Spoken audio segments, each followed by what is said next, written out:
ಪ್ರೆಗ್ನೆನ್ಸಿಗೆ try ಮಾಡ್ತಾ ಇದ್ದೀರಾ? Ovulation day ಹೆಂಗ್ ಕ್ಯಾಲ್ಕುಲೇಟ್ ಮಾಡೋದು ಗೊತ್ತಿಲ್ವಾ? ಹಾಗಾದ್ರೆ ಈ ವಿಡಿಯೋ ನಿಮ್ಗೋಸ್ಕರ. ಓವ್ಯುಲೇಷನ್ ಡೇ ಅಂದ್ರೆ ಆ ದಿವಸ ಮೊಟ್ಟೆ ಬಿಡುಗಡೆ ಆಗುತ್ತೆ.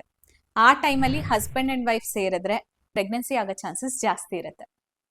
ನಿಮ್ ಸೈಕಲ್ಸ್ ಏನಾದ್ರೂ ರೆಗ್ಯುಲರ್ ಆಗಿತ್ತು ಅಂದ್ರೆ, ಸಪೋಸ್ ಇವಾಗ ಸೈಕಲ್ ಲೆಂತ್ -14 ಡೇಸ್ ಮಾಡಿದ್ರೆ ಓವ್ಯುಲೇಷನ್ ಡೇ ಸಿಗುತ್ತೆ.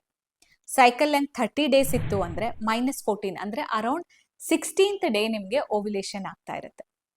ಸೊ ಪೀರಿಯಡ್ ಆಗಿದ್ದ ದಿವಸನ ಡೇ 1 ಅಂತ ನಾವು ಕ್ಯಾಲ್ಕುಲೇಟ್ ಮಾಡಬೇಕಾಗತ್ತೆ. ನಿಮ್ ಪೀರಿಯಡ್ಸ್ ಏನಾದ್ರೂ 28 ಡೇಸ್ ಇತ್ತು ಅಂದ್ರೆ 28 - 14 ಅಂದ್ರೆ 14th ಡೇ ಅರೌಂಡ್ ನಿಮ್ಗೆ ಓವ್ಯುಲೇಷನ್ ಆಗುತ್ತೆ. ಸಪೋಸ್ ನಿಮ್ ಪೀರಿಯಡ್ 32 ಡೇಸ್ ಇತ್ತು ಅಂದ್ರೆ 32 - 14 ಅಂದ್ರೆ ಅರೌಂಡ್ 18th ಡೇ ನಿಮ್ಗೆ ಓವ್ಯುಲೇಷನ್ ಆಗೋ ಚಾನ್ಸಸ್ ಜಾಸ್ತಿ ಇರುತ್ತೆ. ಸೊ ಓವ್ಯುಲೇಷನ್ ಆಗೋ ದಿವಸದ 2 ದಿವಸ ಹಿಂದೆ ಓವ್ಯುಲೇಷನ್ ಡೇ ಮತ್ತೆ ನೆಕ್ಸ್ಟ್ ಡೇ ನೀವು ನ್ಯಾಚುರಲ್ ಆಗಿ ಟ್ರೈ ಮಾಡ್ತು ಅಂದ್ರೆ ಪ್ರೆಗ್ನೆನ್ಸಿ ಚಾನ್ಸಸ್ ಜಾಸ್ತಿ ಇರುತ್ತೆ. ಈ 4ರಿಂದ 5 ದಿವಸನ ನಾವು ಫರ್ಟಿಲಿಟಿ ವಿಂಡೋ ಅಂತ ಹೇಳ್ತೀವಿ.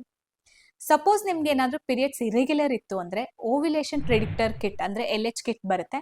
ಮತ್ತೆ ಸ್ಕ್ಯಾನಿಂಗ್ ಮೂಲಕ ಓವ್ಯುಲೇಷನ್ ಡೇನ ನೀವು ಕಂಡುಹಿಡ್ಕೊಂಡು ನ್ಯಾಚುರಲ್ ಆಗಿ ಟ್ರೈ ಮಾಡ್ಬೋದು. ಈ ಇನ್ಫಾರ್ಮೇಶನ್ ನಿಮ್ಗೆ ಇಷ್ಟ ಆದಲ್ಲಿ ನಮ್ಮ ಪೇಜ್ನ ಸಬ್ಸ್ಕ್ರೈಬ್ ಮಾಡಿ. ಧನ್ಯವಾದಗಳು.